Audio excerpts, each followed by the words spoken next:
All right. To everyone drawn to the eerie, the unsettling, and the downright unexplainable, you're in the right place. If you live for stories that send chills racing down your spine and linger in your thoughts long after the lights go out, then get comfortable, because this one hits different. Before we dive in, I've got to ask, where are you tuning in from, and what time is it on your end? The stories. This park bench became the key to 5 disappearances. In many archived reports tied to a quiet suburban trail, one park bench kept showing up in every witness statement. The bench sat beside an older walking path that locals used for years, and it became the center of a strange pattern tied to 5 missing people. The story followed a 34-year-old technician named Braden Lyle, who lived a few miles from the park. He worked maintenance shifts at a small distribution center, and he often stopped by the trail after long nights on the floor. He used the spot to unwind and clear his head before heading home. His goal that morning in early autumn of 2021 was simple. He planned to sit for a few minutes and send a short message to his sister who had been asking about a ride the following weekend. Braden parked near the first turnoff, and he walked toward the bench while thinking about breakfast. The path was empty that morning, and the air felt colder than it usually did. He reached the bench, and he set his bag down while noticing fresh flowers near the base. He had seen flowers there before, but usually only 1 or 2. That morning, he counted 3 bunches, and each looked recently placed. He sat and opened his phone, and that was when he heard a faint snap behind him. He turned, but saw no one on the path. He listened for a moment, and he heard what sounded like quiet breathing near the small cluster of trees. He stood and called out a simple greeting, and he waited without moving. The breathing faded, and he felt uneasy enough to step back from the bench. A woman approached from the trail side and asked if he had heard something by the trees. Her name was Maren Ulrich, a 31-year-old caseworker who visited the trail on her days off. She pointed toward the bench and said she had seen a man sitting there 2 days earlier who vanished after dropping a small notebook. Braden asked what she meant by vanished. She explained that the man had walked toward the trees, and no one saw him leave the area based on her follow-up checks. Braden felt a chill and picked up his bag, and he asked if she had looked around for the notebook. She nodded and said she had found it under the bench. She kept it at home after failing to find a name inside. She told him she could bring it later if he wanted to see it, and he agreed since the story bothered him. She said she would return in an hour after finishing her walk. Braden stayed near the bench and looked around the clearing while replaying her account. The flowers suddenly felt more significant, and he remembered a local post from late 2020 that mentioned a missing runner who often paused near that same bench. He opened an archived article on his phone and saw a blurred photo of the bench with a date stamp.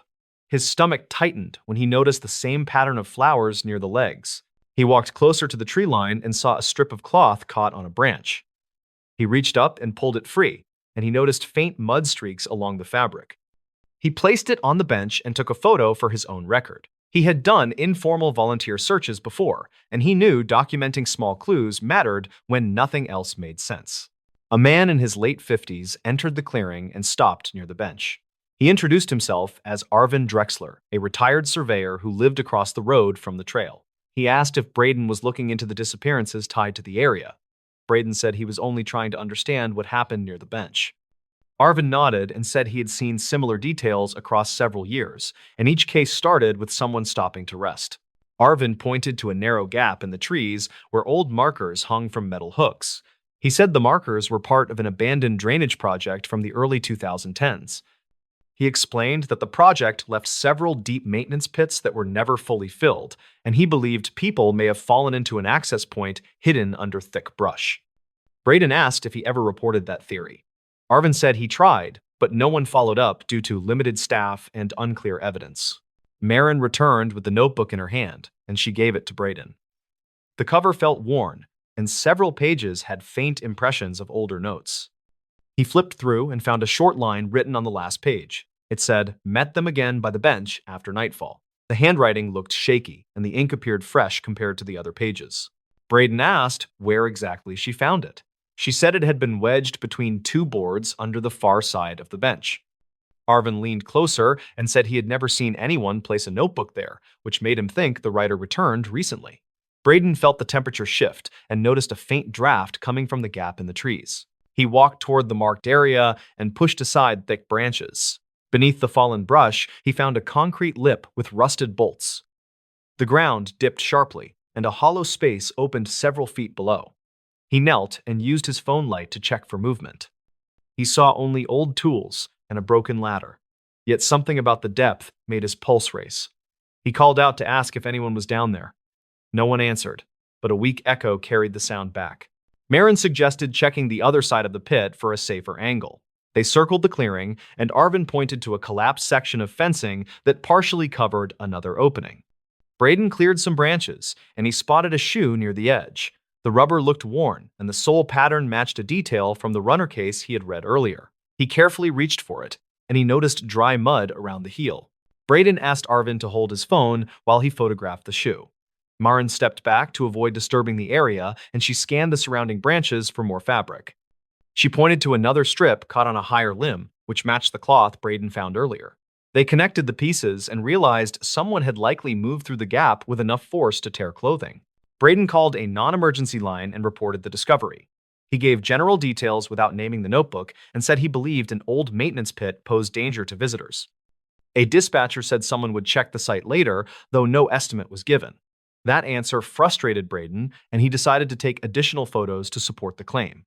As he prepared to leave, he noticed the flowers again and realized each bunch marked dates close to older missing person reports. He photographed the flowers and compared their spacing to the article images. The match felt close enough to suggest someone used the bench as a memorial or a signal.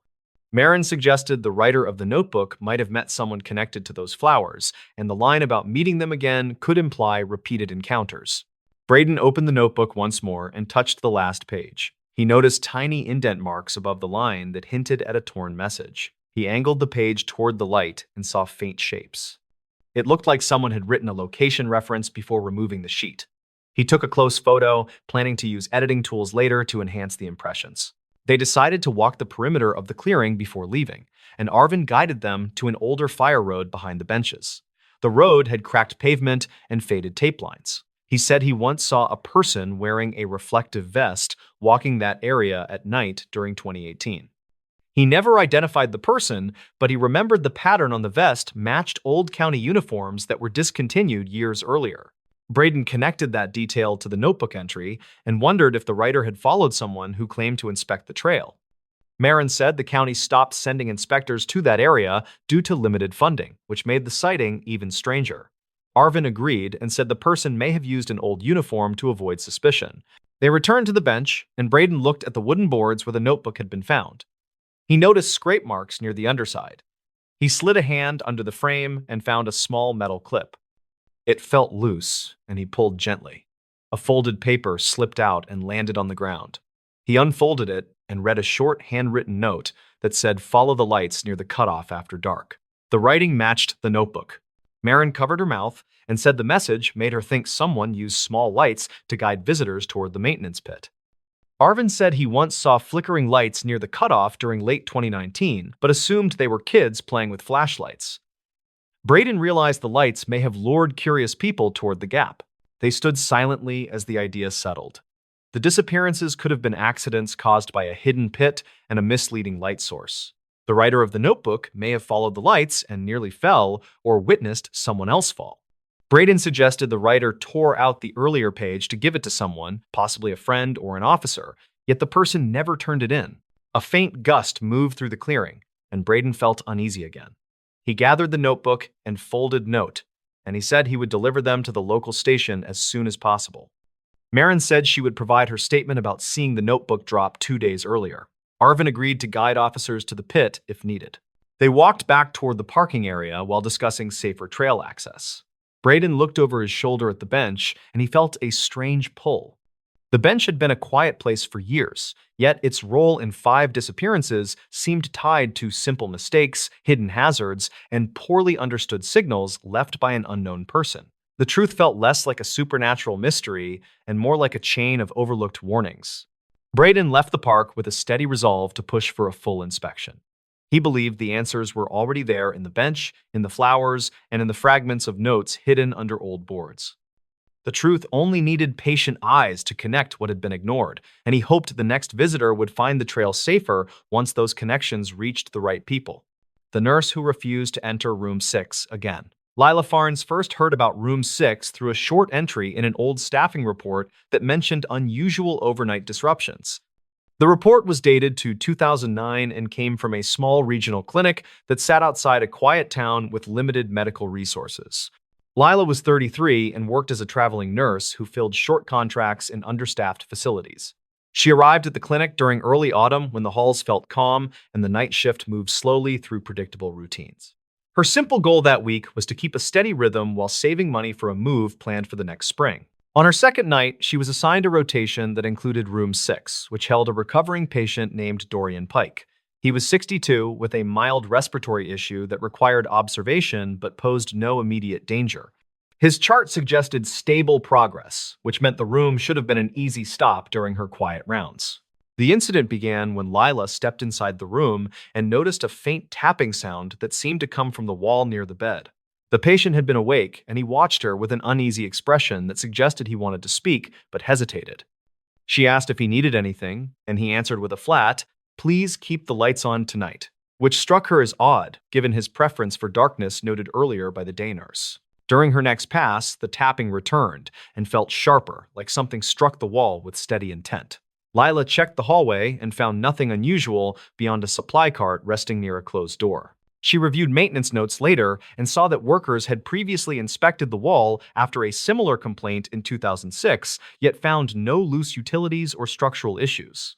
The complication deepened when a nurse on the shift before hers mentioned archived calls made by former night staff. Those calls reportedly described patient distress related to sudden cold drafts that moved through Room 6 even when vents were shut. Lila filed this in her mind, but kept her focus on what she could directly verify, which meant returning to the room with a calm approach and simple checks. When she entered again, she saw Dorian clutching the call button with both hands and staring at the same wall that had produced the tapping. He whispered, "They move through here," which confused her because he had no history of disorientation and his oxygen levels looked normal. She tried reassuring him, but he pointed toward a small framed print that hung crooked like someone had pushed it earlier. Lila documented the scene, then stepped into the hallway to compare notes with the evening charge nurse named Brenton Shaw. He was in his late 40s and had worked the clinic for many years, which gave him perspective on long-standing issues. Brenton admitted that Room 6 had frequent incident logs related to unexplained noise, but he never saw anything dangerous, so he kept assignments unchanged. The investigation began after Dorian reported that someone had touched his arm during a period when no staff had entered the room. Lila checked the security panel near the nurse's station, which showed timestamps for door openings captured by the badge sensor. The logs indicated her previous visit, followed by a long gap with no recorded entry, which made his claim puzzling. She then reviewed older patient notes from 2003 to 2008, which described brief episodes of agitation from individuals with no history of anxiety. Several mentioned hearing movement behind the wall near the bed, and one wrote that a picture frame had tilted during a quiet stretch. These details were small but consistent, which encouraged her to look for a physical explanation. Lila asked the maintenance lead named Corbin Rusk to inspect the wall after her shift ended. He brought a handheld thermal scanner and ran it across the surface while she watched from the doorway. The tool showed a thin vertical band of cooler temperature that did not match the building layout, which suggested an unregistered cavity or narrow chase behind the drywall. Corbin returned during daylight with a small borescope camera designed to look behind tight spaces. He located a hidden seam in the corner that had been painted over during earlier renovations. When he guided the camera inside, they saw a slender gap between structural supports where unsecured pipes ran without proper insulation, which explained both the cold drafts and the intermittent tapping. The twist emerged when Corbin followed the pipes farther and discovered that the cavity connected to an abandoned service chase sealed decades earlier, according to archived renovation notes. That chase once linked several rooms, including Room 6, where older patients had repeatedly complained about footsteps at night. The noise likely traveled along the hollow space and grew sharper as the building shifted during temperature changes. Lila returned to Dorian with the findings, which eased his fear because it gave something concrete to replace earlier uncertainty. She watched him relax when she explained how air moved through the gap and how small vibrations struck the wall during normal settling. He nodded and said, "That makes more sense than what I thought," which helped restore predictable routines for the rest of his stay. The payoff became clear a few days later when the clinic sealed the gap with proper insulation, which stopped the tapping that had bothered so many night staff over the years. Lila felt relieved because the solution fit every clue she had gathered from logs, witness comments, and earlier maintenance records. She no longer feared the room and worked her shifts without hesitation. Still, she remembered the moment she first stepped into room 6 and sensed tension that felt older than her short assignment. She knew many stories deepen when fearful people misread unfamiliar sounds, but she also understood how convincing those moments can feel. Later, she often said that small mysteries usually shrink under steady checking and clear evidence, which matched her experience at the clinic. Lila finished her contract without further issues and moved to her next job carrying a quiet confidence shaped by those nights. She still thought about Dorian and the relief in his voice after learning the real cause behind the unsettling moments. Room 6 stayed sealed and silent after the repairs, which meant future patients would sleep without wondering what moved behind the wall. The stories. The final log from a lighthouse on a foggy coast. A faded coastal report from 2008 mentions an unsigned log found inside a shuttered lighthouse during routine maintenance. Workers said it looked recent, even though the building had been locked for years. The discovery triggered a quiet review that centered on one man named Corin Halbrook, who once served as the tower caretaker. Corin was 39 and worked as a part-time dockhand in a nearby fishing town, and he checked the old structure whenever storms rolled through. He liked the quiet building, and he felt responsible for keeping it safe because his late father had worked there decades earlier. On a cold morning in early autumn, he headed out with a simple goal, which was to finish a roof inspection before the fog returned. He hiked the narrow path with his tool pack, and he noticed the fog drifting in faster than expected. A supply boat sounded its horn, and the echo pulled his attention to shifting shapes that moved across the water. He reached the lighthouse door and found fresh scrape marks on the metal surface, and that detail threw off his routine. Inside, he heard a soft clatter from the watchroom above, and he paused because no one should have been there. He climbed the steep stairs, and the air felt heavier with each step because the tower trapped the fog that seeped through old seams. When he reached the top landing, he noticed a lantern lit on the small desk, and he knew he had not left it there earlier that week. He read the open logbook and saw an entry written in a neat hand that did not match his script. The note described a boat drifting without lights near the shoals, and the timestamp matched the previous night. Corin wondered who had written it, and he checked the radio shelf and found a handheld set powered on with low battery. He stepped outside to scan the water, and the fog swallowed most of the horizon except for a dim shape moving slowly near the rocks. He raised his binoculars and saw what looked like an old skiff listing toward a channel notorious for hidden ledges. He called a warning through the radio, and he waited for a response that never came.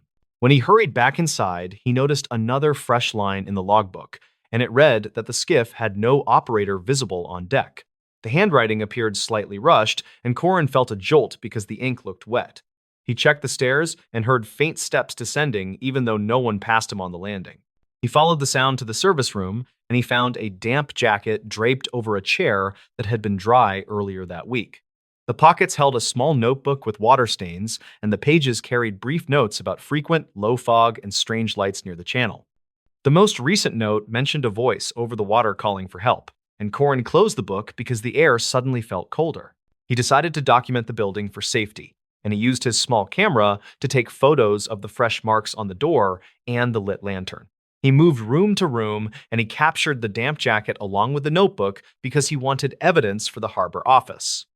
When he checked the time, he noticed the fog outside turning a darker shade, and that sign suggested another weather shift. He stepped out on the gallery to examine the water, and he heard a low groan coming from the direction of the shoals. He could not see the skiff anymore, and the silence that followed pressed against his nerves. He returned to the watchroom and prepared to close the logbook, and that was when he noticed a final half-written entry near the bottom of the page. The unfinished line described a man on the gallery waving toward the tower, and Corin froze because he realized he had just been on that same walkway. He checked the door and found it closed tight, and he felt sure no one had entered while he moved through the rooms. He read the last words again, and the implication unsettled him more than any storm he had faced. Corin prepared to leave, and he secured the logbook under his arm because he planned to hand it over to the harbor office. As he reached the ground floor, he heard a deep thud from above, like something heavy striking the metal railing. He looked up the stairwell and saw dust drifting through the pale air, and he called out in a steady voice asking if anyone needed help. No reply came, and he hurried outside because the building felt wrong. The fog had thickened into a wall that blocked the path back to town, and he saw a faint glow near the rocks, as though the skiff lights flickered through the mist. He considered walking toward the beach, and he radioed the harbor office with a brief report of strange activity near the tower. Dispatch logs indicate that Corin's transmission cut off mid-sentence, and the signal ended with a burst of static. A search team followed the path an hour later, and they found his tool pack near the lighthouse door, but not his radio or the logbook. Witness statements described drifting voices on the water that night, and one crew member claimed he saw a dim lantern moving inside the tower. The unsigned log, discovered months later, matched the fragments found in Corin's notes, and investigators believed the entries were written over several days. They concluded that the skiff likely struck a submerged ledge, and they suspected Corin attempted to reach survivors through the dense fog. No further entries appeared after the final line mentioning the figure on the gallery.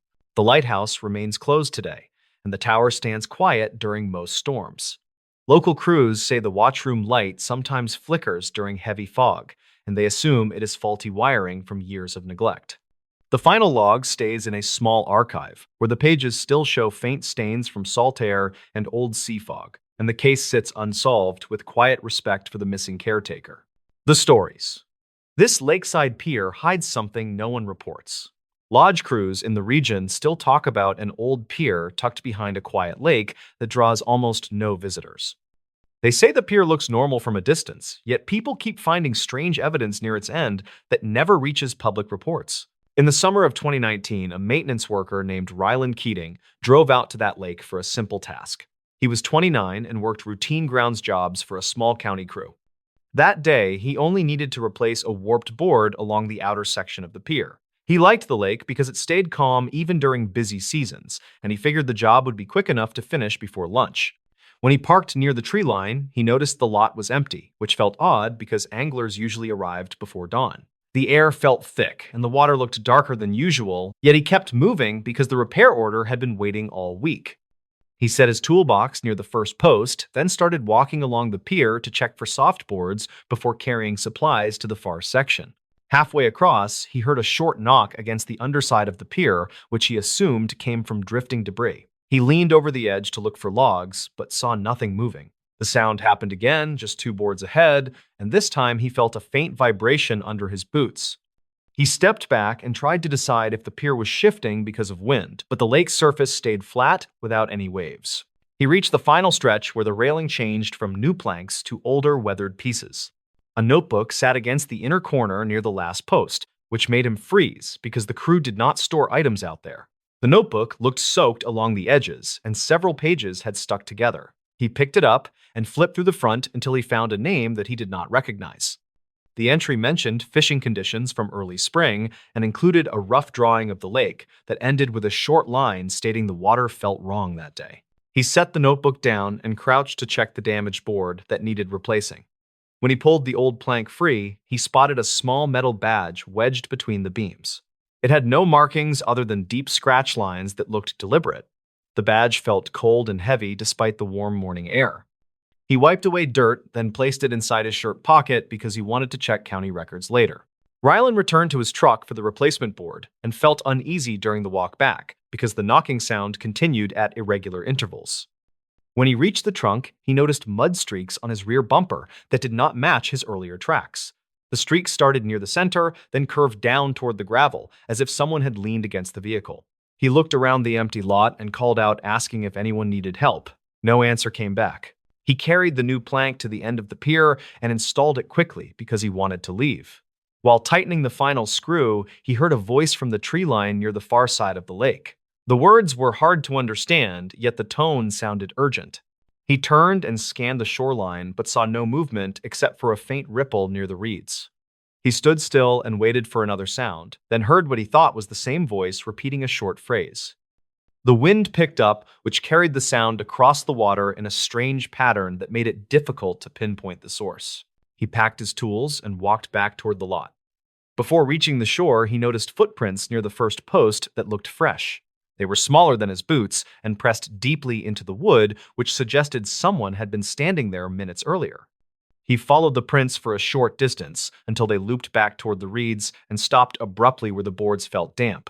When Ryland returned to the office, he turned in the repair report and mentioned the found notebook and badge. His supervisor asked him to set both items on a side shelf until someone from records could examine them. That afternoon, the supervisor checked archival calls for that area and found references to an unconfirmed missing angler from early spring. The angler had signed in at the visitor kiosk but never signed out. Crews searched the lake for 2 days, then scaled back when no solid evidence surfaced. Later that week, Ryland decided to look deeper into the notebook. He flipped through more pages and discovered entries describing odd pressure changes near the pier on quiet days. One entry detailed a single ripple moving against the wind and stopping precisely under the pier. Another entry described faint tapping at night that sounded mechanical. None of the entries suggested danger, but the tone shifted in the final pages as the writer mentioned seeing a person standing near the reeds who vanished before he could wave. Ryland checked weather logs for the period mentioned in the notebook and noted a rare drop in barometric pressure that occurred without a storm. He also examined an old photo stored in his phone from a visit months earlier. In the photo, the lake looked normal, yet a small shape near the reeds reflected more light than surrounding water. He zoomed in and noticed a faint outline that resembled a shoulder above the surface. He thought it might be a lighting artifact, but decided to keep the image for reference. A week later, he returned to the lake with a coworker named Laramie Downs, who handled safety inspections. Laramie was older with years of field experience and usually dismissed odd reports, yet she agreed to help because she remembered the missing angler case. They arrived early and walked the length of the pier while checking for structural issues. Laramie tapped each beam with a small tool to test for hollow spots. When she reached the section where Ryland had found the badge, she paused because the sound changed. The beam gave a dull response, like something heavy sat under the structure. Ryland lay flat on the boards and lowered his arm to feel beneath the edge. His fingers touched a cold object that felt like metal. He reached further and pulled out a thin plate with holes drilled along one side. It looked like part of an old sonar bracket, but the lake had no recorded installations. Laramie suggested checking old maintenance logs from 2005 because the county once considered adding depth sensors for safety. She also noted the plate looked corroded only on one half, which indicated it had been partially shielded from water for a long time. They carried the plate to the truck and decided to walk the shoreline before leaving. Near the reeds, they found a small indentation in the mud that resembled a knee print next to a flattened patch of grass. The mark faced the lake as if someone had been kneeling to look at something. Laramie pointed out faint parallel lines near the water, which looked like drag marks. She photographed the area, then flagged it for a follow-up survey. Back at the office, Ryland compared the bracket plate with old schematics from a short-lived depth monitoring trial. He found a drawing showing 2 test brackets installed near the pier before the project was canceled. The logs stated the devices were removed after several malfunctions, but the final report accounted for only 1 bracket. The missing bracket had apparently fallen into the lake or been removed without documentation. The scratch lines on the badge matched the spacing of the holes on the plate, which suggested they had been stored or moved together at some point. Ryland checked weather sensors near the lake for unusual readings over the past year. Several early morning reports showed sharp changes in water temperature near the pier despite stable air conditions. He also found a dispatch log from late spring describing a caller who reported seeing a person waving near the reeds before disappearing under the surface. Responders searched but found no footprints and concluded the caller may have seen a bird landing. One night, Ryland returned to the lake alone because he wanted to verify something noted in the notebook. He walked to the end of the pier and stood still, listening for tapping. The lake stayed quiet until a single knock sounded beneath the beams exactly where he had felt vibration weeks earlier. He crouched and waited, then heard a softer knock that echoed against the metal bracket he had removed. He realized the sound pattern resembled the rhythm of small waves hitting a barrier, which made little sense in calm water. He shined a flashlight into the gap where the bracket had been and saw a narrow space that opened into a small cavity under the pier. Something metallic glinted near the back wall. He reached with a long rod and pulled out a rusted hinge attached to a bent bar. The pieces looked like remnants of an improvised tool. He placed the hinge on the deck, then noticed a wet footprint forming near the end post. The shape appeared in seconds, as if someone had stepped there recently. The board around it stayed dry while the footprint darkened. Ryland backed away slowly and pointed the light at the tree line. Nothing moved, and the air stayed silent. He waited for the footprint to fade, but it held shape for several minutes before drying unevenly. He documented the scene with his phone, then left the lake without waiting for more signs. Weeks later, the county closed the pier for extended maintenance and sealed the logs from public access. The missing angler case remained unresolved, yet several notes were added stating unexplained structural anomalies had been found near the outer section. Ryland kept copies of the notebook entries and the photo of the bright shoulder shape. He never returned to the lake, but told coworkers the pier held a mix of forgotten equipment and quiet warnings that did not reach official channels. He believed the clues pointed to someone spending secret time under the structure long before the angler disappeared. He also believed the knocking he heard came from shifting metal against trapped beams rather than anything mystical. Still, the unexplained footprint remained the detail he never understood. Today, the lake sits quiet behind dense trees, and the pier shows new boards that look identical to the old ones. Locals say nothing strange happens there anymore, and officials agree. Ryland thinks the place carries its own quiet trail of missed signs, and he hopes they stay buried where they cause no more stories. The stories. What a hunter's dashcam, caught before it went dark. Ranger files reportedly include a brief dashcam clip from a small county trail where a hunter vanished during a quiet winter morning. The footage circulated among local deputies for years, and some said it captured the last clear moment before everything went dark. Calder Rusk was a 39-year-old warehouse supervisor who hunted whitetail on weekends near an old service road outside a rural township. He liked the quiet routine because it reminded him of calm trips he took with his uncle during the late 1990s. On a cold morning in early 2017, he set out before sunrise with a simple goal to test a new trail camera he had mounted near a frozen creek. He drove a faded pickup with a budget dashcam that ran whenever the engine turned, and he kept it for insurance reasons. He headed toward the tree line under a pale sky and planned to reach his blind before other hunters scattered the deer.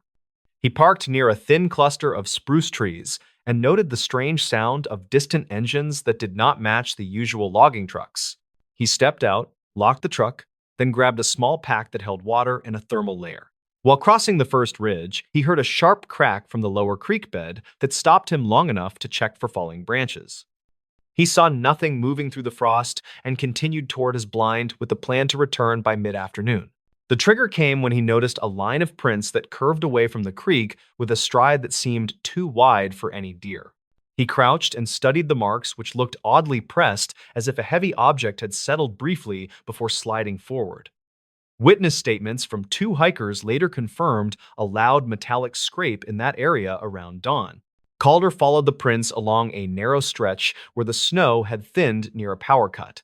He took out his phone and snapped 3 photos, which appeared in the recovered data after his disappearance. In the first photo, his gloved hand pointed at a deep trough in the ice. In the second photo, a faint reflection hinted at a dull shape beneath the surface. In the third photo, the trail bent toward a thicket with sharp broken branches. Complications piled up when he reached the old blind and found the canvas flap torn along the side where he kept a small heater. He checked his gear, muttered that kids might have messed with it, then noticed the same strange prints circling the blind at least twice. A nearby birch trunk had a fresh gouge that lined with a rough metal edge rather than any animal claw. He reportedly radioed a friend named Orrin Dale around mid-morning and mentioned a set of tracks that looked artificial. Orrin later told deputies that Calder sounded tired but focused, which matched the timestamp on the dashcam file. The truck sat untouched all morning except for a brief moment when the wind pushed snow across the lens. Calder decided to hike toward the ridge above the old service road since the prints kept drifting uphill. While climbing, he spotted a rusted trail marker that had not been maintained since 2005, and he stopped long enough to compare the lower section with the strange gouge on his blind. The cuts matched in width and depth, which led him to believe someone had been dragging old equipment through the property. He continued over the ridge and entered a narrow pass where discarded fencing lay half buried under ice. He bent to check a twisted strand and noticed faint smudges that looked like dried hydraulic fluid. The smell was faint but distinct, which suggested a leaking machine had passed through at some point during the previous night. He recorded a short voice note on his phone saying he planned to follow the trail until noon. Deputies later found that note in the recovered cloud folder, which helped build a basic timeline. According to weather logs, the wind picked up around midday and the ridge became unstable. Forest crews said a section of the old pass sometimes shifted during heavy gusts, which caused minor slides that could trap a person in loose snow. Yet something in the final dashcam clip suggested a different angle. By early afternoon, Calder returned to his truck, but he looked unsettled. The dashcam captured him walking from the tree line with quick, heavy steps while glancing over his shoulder. He opened the door, tossed his pack onto the passenger seat, then leaned inside while breathing hard. A faint metallic clatter echoed from the ridge, which made him freeze for 5 full seconds. He whispered, "That was not a deer," then climbed in and started the engine. The camera angle showed his eyes tracking something moving between the trees. Snow drifted across the hood while a light creak came from behind the truck. The sound repeated twice with a rising pitch that made him tense his shoulders before shifting into reverse. He backed a few feet, paused, then pulled forward, as if unsure which direction offered safety. His hands shook on the wheel and he muttered, "Come on," while trying to scan the tree line. The camera struggled to focus because frost built on the windshield, yet a brief silhouette appeared to the right. The shape seemed tall, with a narrow top that tapered toward the ground. Officials never confirmed that detail, though. Several deputies mentioned the silhouette in informal notes preserved in the archived case file. The shape moved once, then vanished when the camera auto-adjusted. Calder shifted again and chose the narrow path back toward the main road. His breathing slowed, but he kept glancing at the rear mirror as if tracking invisible movement. 20 seconds before the file ended, the truck lurched violently to the left, which knocked the camera sideways. A burst of static filled the audio and a heavy thud landed somewhere near the rear bumper. Calder shouted, "Hey, stop!" Then the camera caught a slanted view of the ridge, where a dark form slid under the branches. Snow showered the hood as he pressed the accelerator in panic. The final clear frame showed a long scrape running across the truck bed, which matched the gouge found on his blind. Investigators believed something metallic struck the truck during that moment, although no working equipment was ever logged on that road. The clip ended when the camera lost power due to a damaged cable that had been cleanly severed. Calder Rusk was reported missing the next morning when he failed to show for a shift at the warehouse. Search teams found his truck stuck in a shallow drift about a mile from the service road. Tracks around the vehicle were distorted by wind, though one responder noted a long impression shaped like a flattened cylinder that matched the strange prints seen near the creek. Despite a wide search, no clear evidence explained what he chased or what followed him down the ridge that day.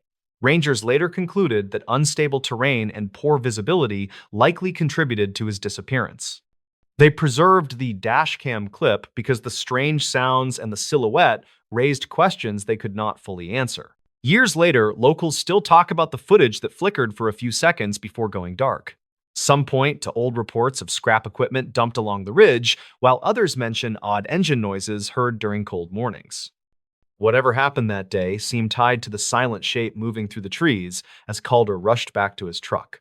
The story now serves as a quiet warning for anyone who hikes beyond that old service road. People say the trail feels different after heavy snow, and the ridges shift without warning. The clip remains the only known record of what a single hunter found before everything faded into static and winter silence. The stories. The fisherman who kept hearing his name over the radio. Evan Carr spent most mornings on the narrow inlet where the water carried old radio chatter from nearby boats. Local crews reported that odd transmissions sometimes drifted through that stretch, and many believed they came from abandoned gear left after storms. He treated those stories like tired dock rumors until one calm morning changed his thinking. Evan was 38 and worked as a small-scale fisherman who supplied a few markets inland. He kept his aluminum skiff tied near the inlet because the currents stayed gentle and the tides rarely pushed hard. He headed out around sunrise on a day in early summer 2019 with a simple goal to check crab pots he set the night before. He liked the quiet and usually ignored the static coming from his battered radio. He started the motor, then steered toward his first buoy, while soft wind pushed light ripples across the inlet.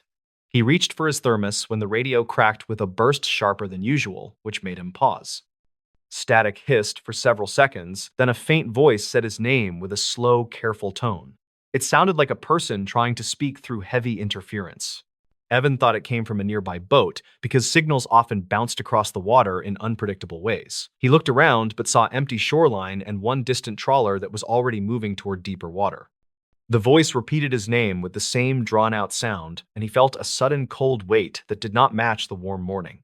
He tried to answer, but the radio only returned a faint hum that flicked in and out like something powered by a weak battery. He shut the radio off to reset it, then turned it back on, hoping the strange signal would vanish. Instead, he heard a low, rhythmic tapping that reminded him of someone hitting a metal hull in slow, measured beats. Evan finished checking the first pot, but his focus kept drifting to the radio because the voice carried a dull echo that felt unnatural. He tied the pot and planned to finish the rest quickly so he could return to shore where he hoped to test the antenna. The moment he reached for the throttle, the radio shifted again and whispered his name in a tone that sounded closer than before. He headed towards shore while replaying that voice in his mind because it carried an uneasy familiarity he could not place. Dock workers later said he arrived faster than usual and looked tense as he pulled his gear onto the planks. He asked if any boat had called for him that morning, but no one reported a transmission with his name. Evan returned home and wrote down the time of each strange broadcast because he wanted to check older notes he kept on similar events. He found 2 entries from early spring that mentioned brief whispers through the radio shortly after heavy fog settled over the inlet. He ignored them at the time because the fog distorted signals and created odd echoes that bounced between cliffs. He spent the afternoon checking online forums that tracked regional marine frequencies where enthusiasts archived recordings from previous seasons. One contributor posted a thread about ghost transmissions that came from a derelict trawler that sank in the late 2010s after a major storm.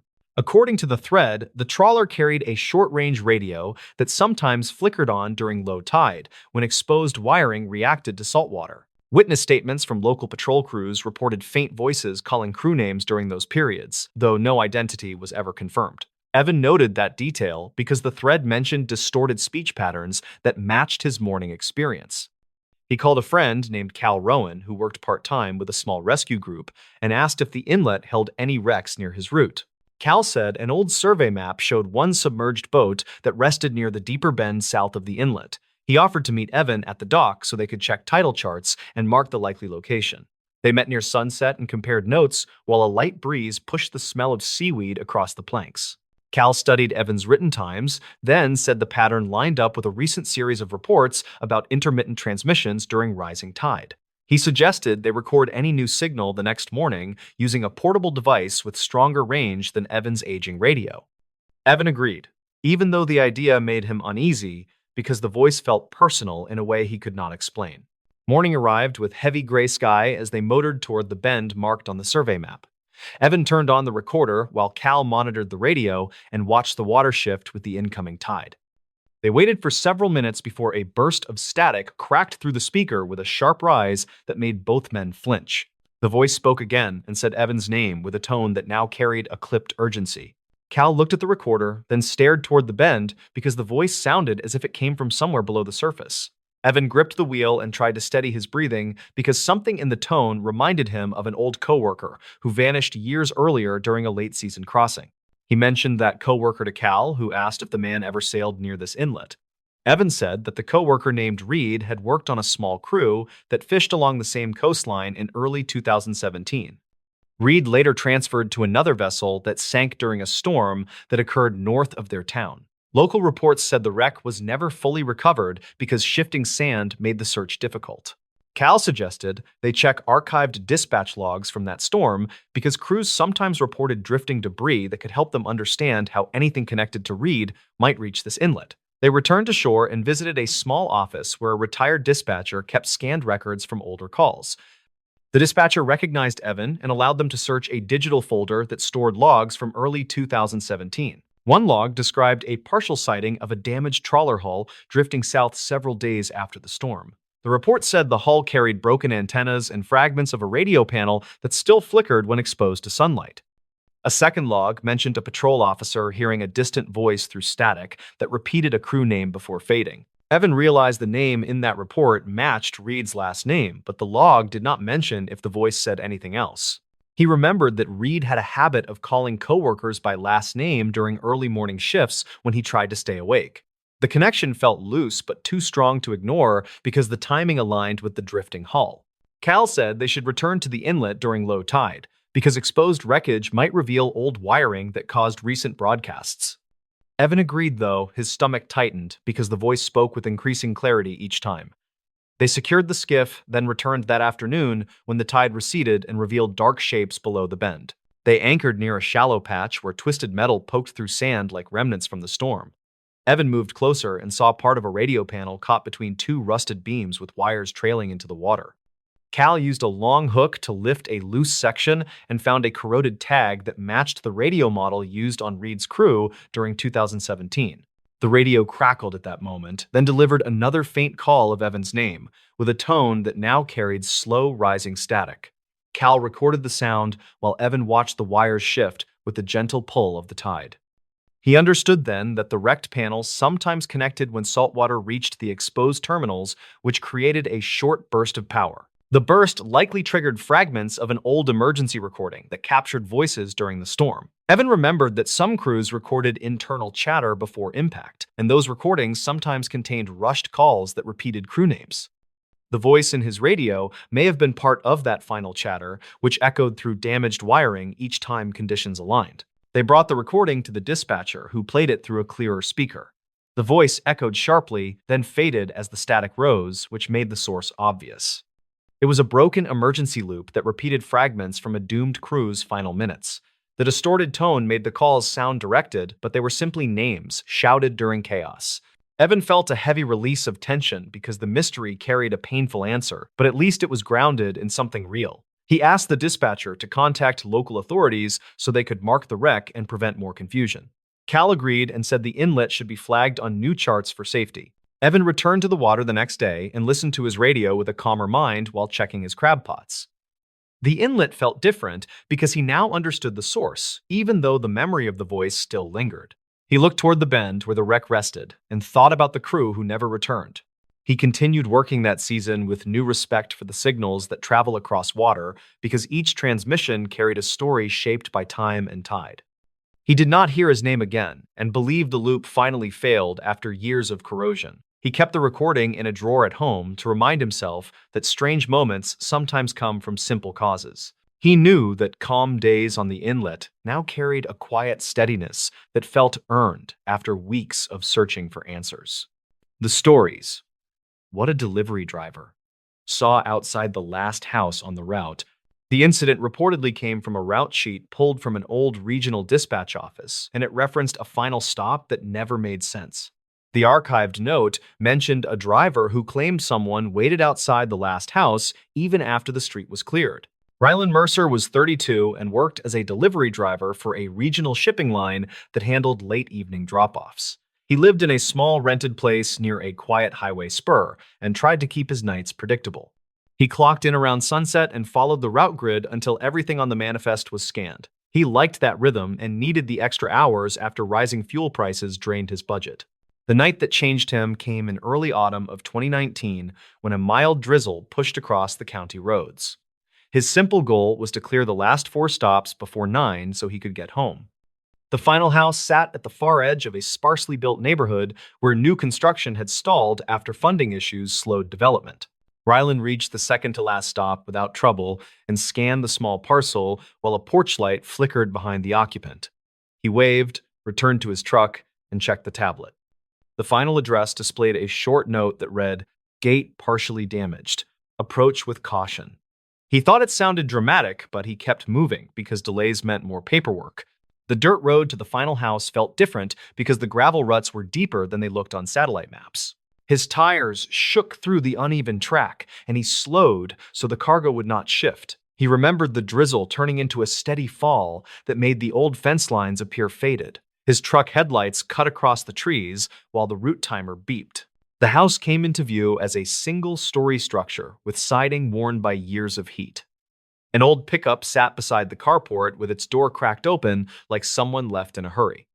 Rylan stepped out, grabbed the padded envelope, and noticed a figure standing near the tree line. The person faced the house and barely moved. Rylan called out because it seemed natural. The figure did not answer. He felt uneasy, but walked toward the porch because the package needed a signature. He knocked on the weathered door and waited until a woman in her 40s answered with tired eyes that hinted at several sleepless nights. Her name was listed as Marrakes, and she signed without looking away from the tree line. She whispered that someone had been standing there for 3 nights. Rylan glanced back toward the trees and saw the figure slowly turn, as if reacting to the porch light. He asked Mara if she knew who it was. She said no and explained that local deputies had driven by earlier but found no footprints. She added that her dog refused to go outside after dusk. Rylan tried to reassure her, but he felt tense when the figure stepped closer. He returned to his truck and logged the delivery while watching the silhouette move with an unusual stiffness. He noted that the figure wore a long coat that flapped in the wind, yet the shape underneath did not shift. He heard a soft tapping on his side mirror and thought it was a branch until he noticed no branches reached that far. He started the engine and pulled slightly forward. Mara called out from the porch, asking him not to leave yet because she feared the figure might approach her door again. Rylan kept the truck idling and stepped out with his phone raised. The figure paused near the edge of the driveway and tilted its head as if listening. Rylan recorded a short, shaky video for possible evidence and captured the moment the figure retreated into the dark corner of the lot. He urged Mara to call the non-emergency line again. She did and mentioned his presence in the background. Dispatch reportedly confirmed previous calls from that address during the same week. Rylan waited until she hung up, then walked toward the driveway entrance to check for tracks. The drizzle had softened the soil, but he noticed 2 long impressions in the mud that did not match any standard boot pattern.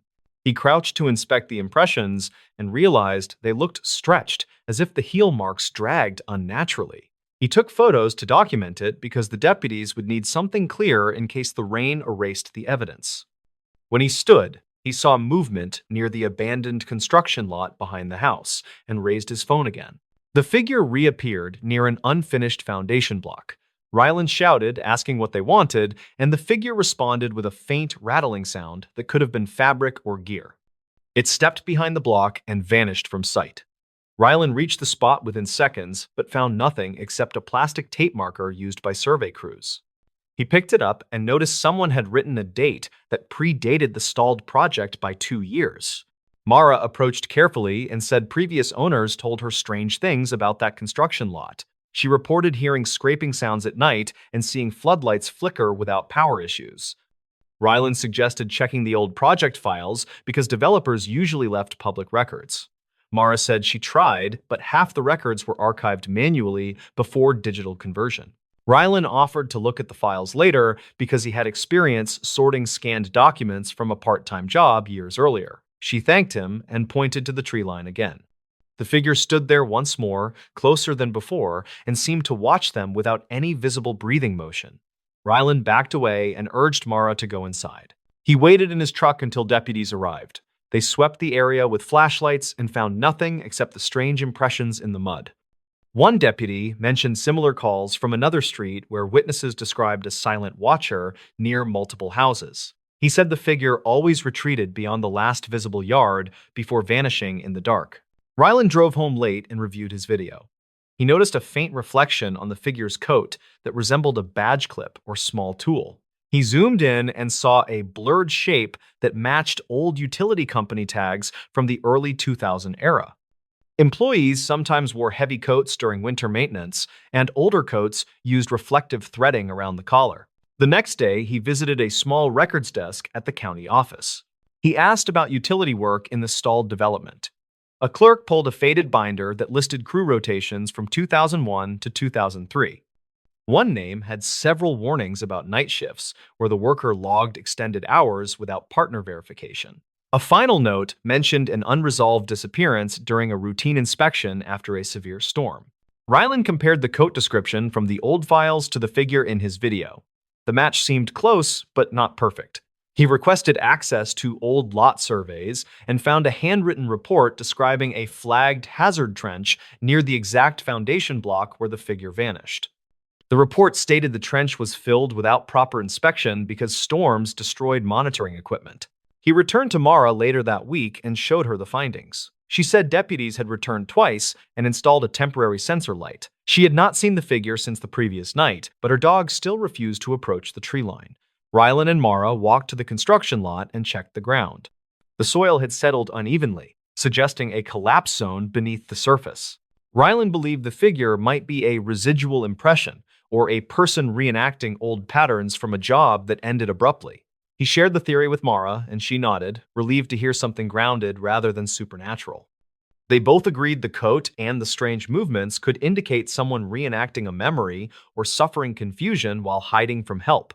The county eventually fenced the lot after a safety inspector confirmed unstable ground. Ryland moved to a different route by winter and rarely saw the neighborhood again. He kept the video and photos in a private folder and updated dispatch about the gate note so new drivers would avoid the unstable area. He thought about the figure sometimes when rain hit the windshield during his late runs. The memory stayed sharp because the silence in that yard felt heavier than the weather. He never claimed to know the full truth, but he trusted the possibility of a confused worker returning to a familiar site. He understood that some routes go beyond simple deliveries. He believed the last house had carried a story that lingered longer than any scanned package. The stories. What a night janitor found behind the vending machine. Roughly 10 years ago, a late shift incident at a small distribution center led to a report that never reached public records. The file described something a night janitor found behind a vending machine after a quiet shift turned strange. Ryland Cho worked nights at a regional packing warehouse on the edge of a mid-sized town. He was 37 and had been there almost 7 years. He liked the silence after midnight and usually finished his route with music in his earbuds. On this particular night, in late spring of 2014, he wanted to clock out early and get home before a storm hit the valley. He started in the loading bay with a simple goal for the night. Finish his checklist, empty the bins, and mop the narrow hallway near the break room before the wind picked up outside. The building felt colder than usual, and the air system made a steady hum that covered most small sounds. The incident began around 1:30 in the morning when Ryland passed the break room and saw the vending machine screen flick on by itself. The machine had been glitchy before, so he did not think much of it until he noticed the light did not show the usual bright menu. Instead, it looked dim with a strange gray shimmer moving across the glass. A soft tapping sound came from behind the machine. Ryland stepped closer and asked out loud if someone was stuck. He expected no reply. The tapping repeated 2 times with steady rhythm. He backed up a little and checked the doorway leading to the maintenance hall. No one else should have been there since the last forklift crew left hours earlier. He went to find the shift supervisor but realized he was alone for the next hour since the supervisor had gone to the far lot to handle a truck issue. Ryland returned to the break room and watched the machine again. The shimmer on the screen grew lighter, then faded. He unplugged the power cord to reset it, and the tapping stopped. When he pushed the machine slightly, he felt something resist from behind. The machine sat tight against the wall with no gap. He moved it a few inches and saw a narrow, dark space behind the right side panel. Something metallic glinted inside the space. Ryland grabbed his small work light from the janitor cart and angled the beam toward the opening. A metal box covered with dust sat wedged between the drywall and the machine frame. The box looked old. The lid had a faded sticker with part of a name scratched off. He reached in and pulled it free. Inside were 3 items: a small bound notebook, a thin plastic badge with a photo rubbed almost blank, and an audio recorder the size of a deck of cards. The notebook smelled musty. The first page held uneven handwriting, saying property of Hale Dorn, who worked maintenance from 2003 to 2008 based on a short training archive. Ryland later checked. Ryland remembered hearing from older staff that Hale left suddenly after a safety investigation. Nothing official remained in the shared files. Most said he moved away.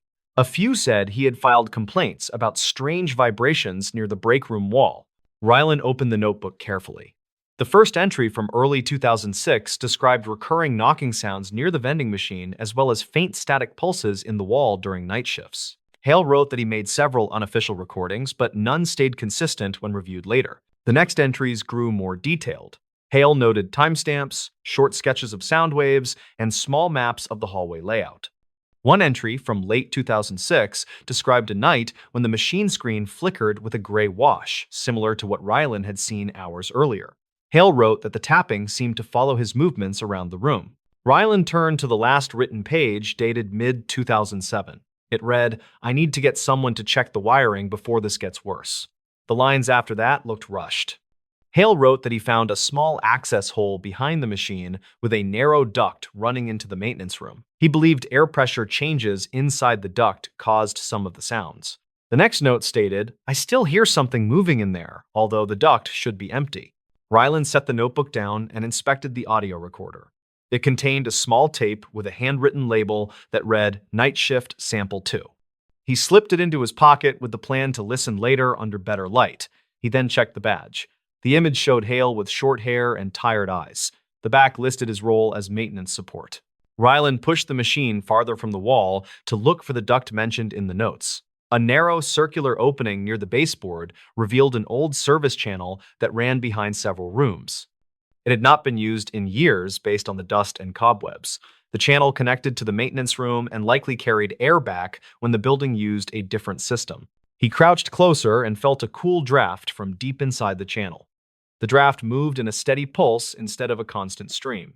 When he leaned nearer, he heard a faint scrape followed by 2 soft taps. He jumped back and called out if anyone was inside. No reply followed. Ryland stood still and waited for another sound. 3 minutes passed quietly.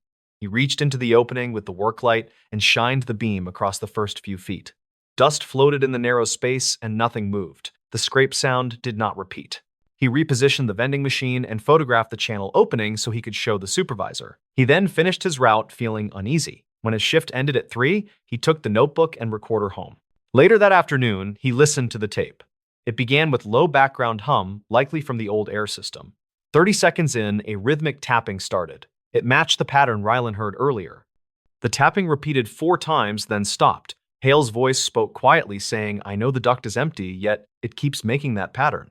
The tape ended with a short static burst.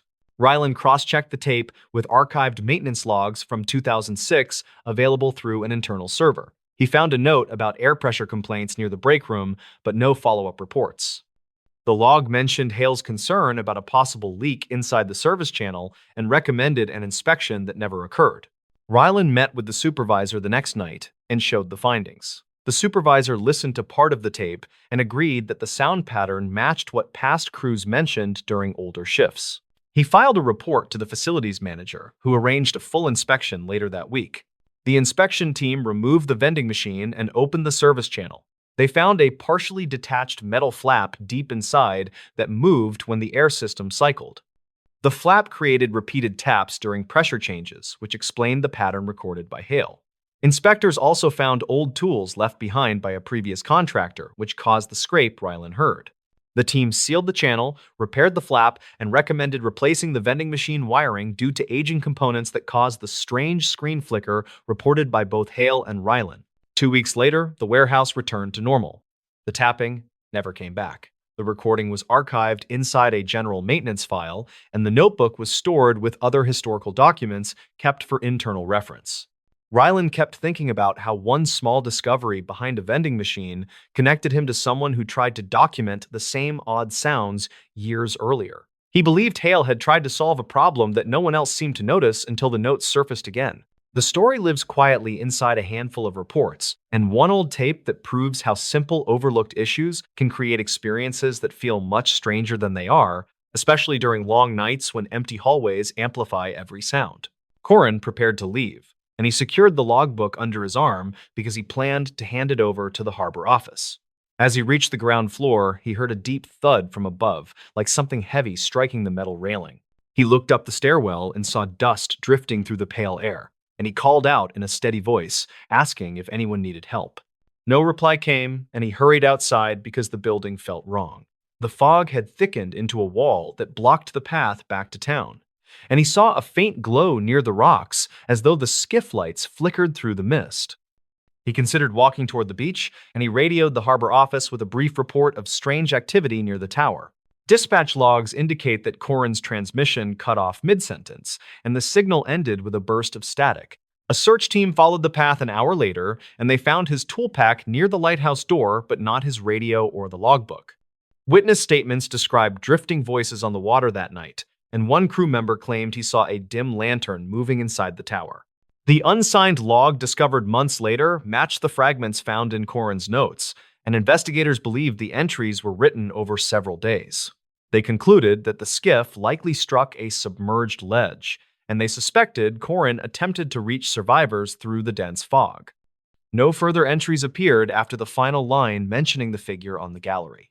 The lighthouse remains closed today, and the tower stands quiet during most storms. Local crews say the watchroom light sometimes flickers during heavy fog, and they assume it is faulty wiring from years of neglect. The final log stays in a small archive where the pages still show faint stains from salt air and old sea fog, and the case sits unsolved with quiet respect for the missing caretaker. The stories? A camper's forgotten tape exposed the real reason they closed the park. The old park had been shut for years after a string of unexplained incidents that locals still mentioned in quiet tones.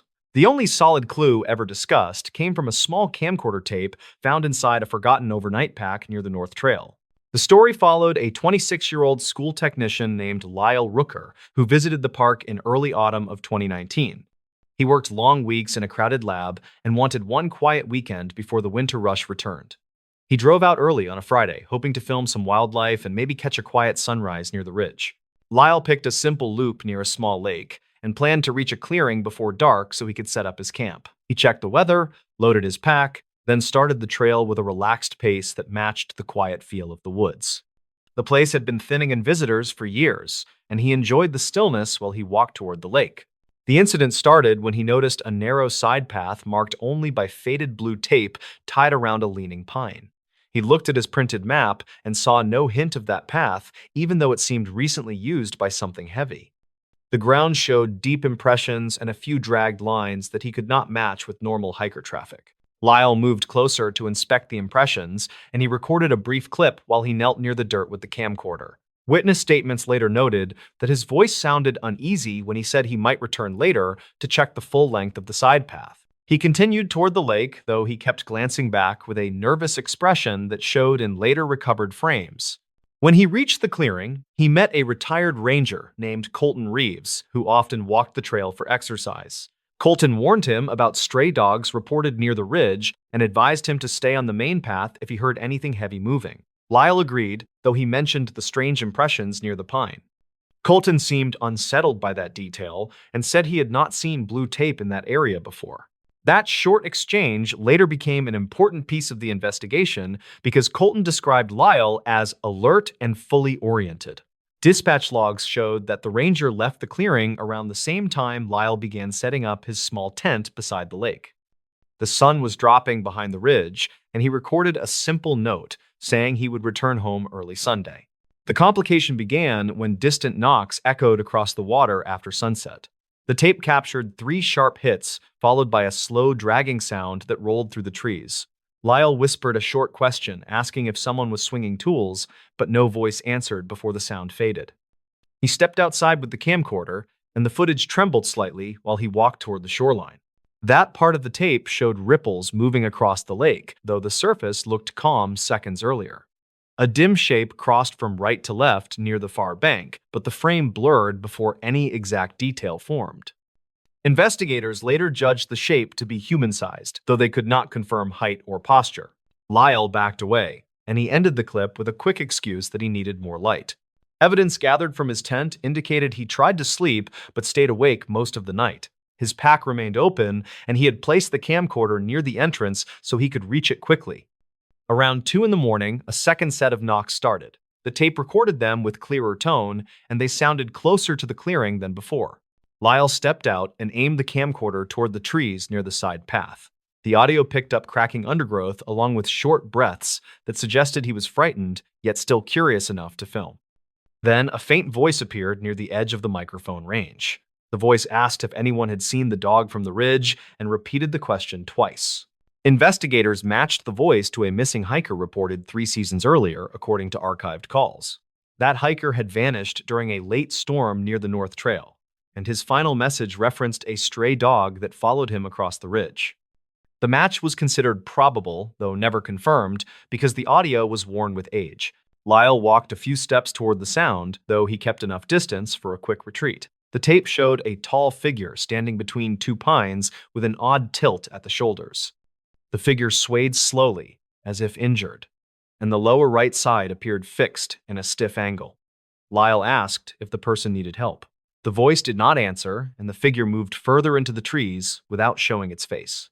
The investigation deepened when rangers found Lyle's camp untouched the following afternoon, with his tent still upright and his food sealed.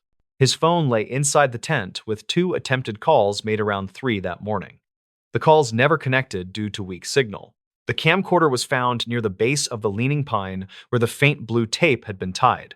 Search teams followed the side path and found more deep impressions along with a torn jacket fragment that matched the missing hiker's clothing from 3 seasons earlier. The fragment was caught on a low branch roughly 20 yards from where Lyle recorded the swaying figure. Soil samples indicated repeated movement through that area, though not enough to identify specific tracks. The twist emerged when investigators compared Lyle's final clip with an older wildlife survey recorded 6 years earlier. Both clips captured the same faint voice asking about the dog near the ridge. The survey team noted the voice, but assumed it came from campers beyond the tree line. The match suggested a pattern of someone or something calling from the same area across multiple years. The official report stated that the park remained unsafe due to unstable terrain near the North Trail and ongoing search efforts tied to older missing persons cases. Unofficially, several rangers believed the repeated voice signaled a person who wandered off the main path and survived through unknown means. They felt the figure avoided help and followed hikers who entered the side path after dark. Lyle was never found despite extensive searches that covered every marked route and several unmarked stretches. His camcorder tape became the final recorded clue, showing his calm approach that shifted to rising fear as the figure moved away. The park closed soon after officials reviewed the tapes and compared them with archived survey audio. The case left a quiet note in local reports, stating that people sometimes leave trails for reasons no one fully understands. The forgotten tape remained the clearest glimpse into those final hours, and it shaped the quiet acceptance that the park would not reopen in the near future. The closing line on the internal report stated that some paths stay hidden for good reasons, and not every question finds a safe answer. The stories. Never take the shortcut behind the closed factory. The old shortcut behind the closed factory had a reputation that reportedly dated back to the early 2000s. Local reports described strange audio picked up by nearby delivery cameras during quiet nights when almost no one walked there. A worker named Lyron Strayed, who was 34 and handled maintenance jobs across small industrial sites, first heard those claims during a routine shift. He did not care much because his focus that day was finishing a late repair, then getting home before midnight.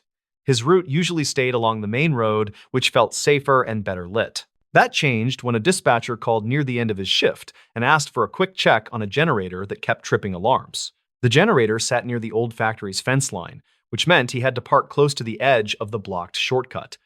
He grabbed his tool bag and walked toward the unit while thinking about the shortcut stories he had ignored for years. The generator itself looked fine, though the alarm reset kept glitching in a way that suggested a loose internal relay. Lyron unscrewed the panel and ran a simple line test, which showed steady current without major issues. He decided the alarm might be reacting to stray interference from another unit placed years earlier near the empty factory. He stepped around the corner to inspect the older unit and noticed something unusual on the dirt path behind the fence. Fresh tire marks cut through the narrow corridor that was supposed to be locked and unused. He checked the fence and found the chain wrapped but not fully secured, like someone had looped it quickly without snapping the lock. Lyron returned to his truck for a small flashlight and snapped 2 photos of the fence for his report. He wanted to note it in case building management had missed scheduled security checks. When he stepped back toward the generator, his radio crackled with a faint distorted signal that did not match the dispatch channel he normally heard. He held the radio higher and listened as the interference grew stronger. A voice whispered a short phrase that sounded like an address fragment, though the last part cut out sharply. He checked his phone to compare signal strength, yet noticed a timestamp glitch on his call log that he had never seen before. He documented that odd timestamp with another photo, then continued to follow the tire tracks just far enough to understand their direction. They ran straight toward a collapsed loading ramp behind the factory that had not been accessed since a structural inspection during 1999. The ground around the ramp looked disturbed, like heavy weight had pressed into softened soil. He decided to notify dispatch from his truck, but his radio remained unstable even after he switched frequencies twice. A high-pitched tone hit suddenly, forcing him to hold the device farther from his ear. When the tone stopped, The radio returned to silence, and his screen lit with a brief recorded notification that did not belong to his model. Lyron scrolled through the message and found a short, archived clip that showed poor quality video from an unknown camera.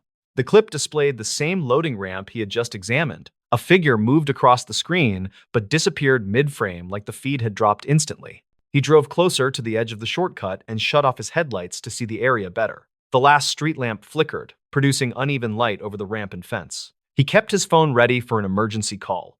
He also reviewed his earlier photos because he wanted a clearer sense of the path shape before stepping near it again. Details he overlooked became clearer with a second look. The tire tracks overlapped an older set of boot prints that moved in the opposite direction toward the outer road.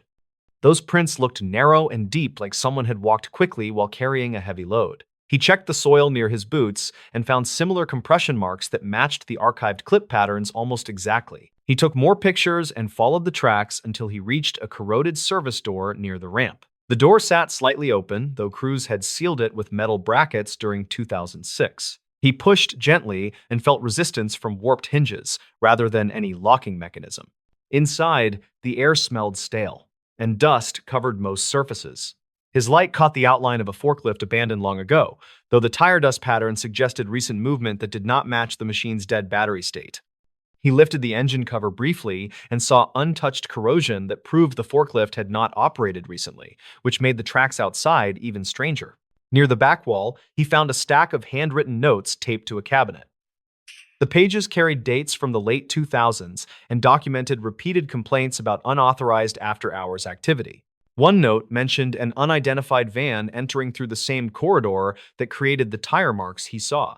Another described auditory anomalies inside the building, captured by a security mic later removed during an equipment reduction. He copied the notes by taking photos and moved to the other end of the room where a damaged camera hung loose.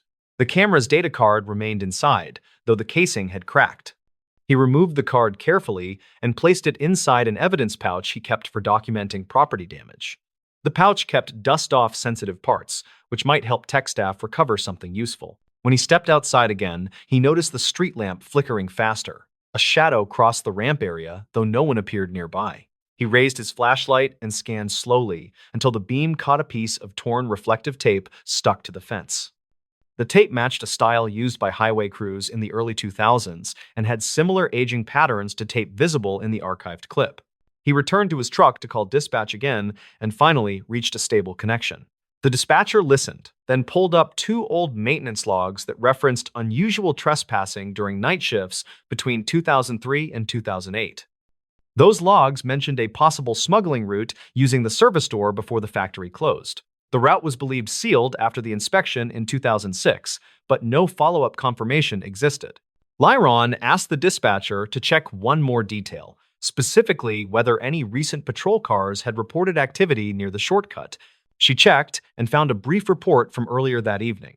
A driver claimed he saw a van enter the far side of the blocked road, though no vehicle appeared on traffic cams afterward. He finished his call and walked back toward the generator to close his initial work order. The radio interference returned, but softer, almost like the earlier voice had weakened. He waited to see if anything else came through. Only a faint click repeated twice, matching the distortion pattern from the archived clip. Before leaving, he photographed the loading ramp again, along with the surrounding soil. When he reviewed the new images, he saw a fresh indentation near the forklift room entrance, as if someone or something had stepped there after he exited.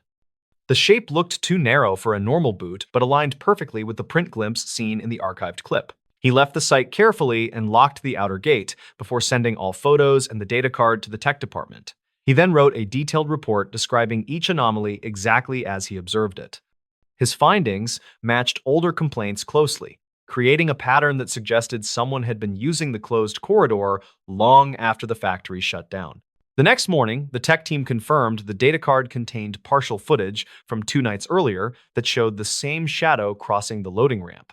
They also discovered faint audio that matched the strange voice Lyron heard through his radio. It repeated the same clipped address fragment that had confused him near the generator.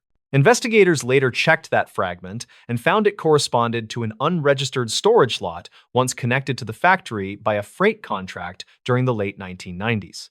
The lot had changed ownership several times without clear documentation, which explained why no record connected it to the shortcut corridor anymore. Lyron stayed involved through follow-up calls for several weeks. His report became part of a larger inquiry into abandoned freight routes that still carried untracked activity. The case remained unofficial because none of the evidence pointed to a clear suspect or purpose. It only showed movement that had restarted for unknown reasons. He sometimes drove past the site after work and noticed the city had installed better locks and stronger lights. The shortcut no longer flickered with the eerie randomness that greeted him that night. He never again heard the distorted voice or saw odd timestamps on his radio displays. The experience left him cautious about places that looked abandoned but still carried signs of movement. He understood how easily someone could miss tiny clues unless the light hit them at the right angle. Every tire, track, shadow, and flicker had pointed to something real that operated quietly in the gaps between forgotten structures. He still thinks about the warning he heard from older workers who told him to avoid that corridor. Their stories felt exaggerated back then, yet the evidence he gathered proved there was always something strange behind the closed factory.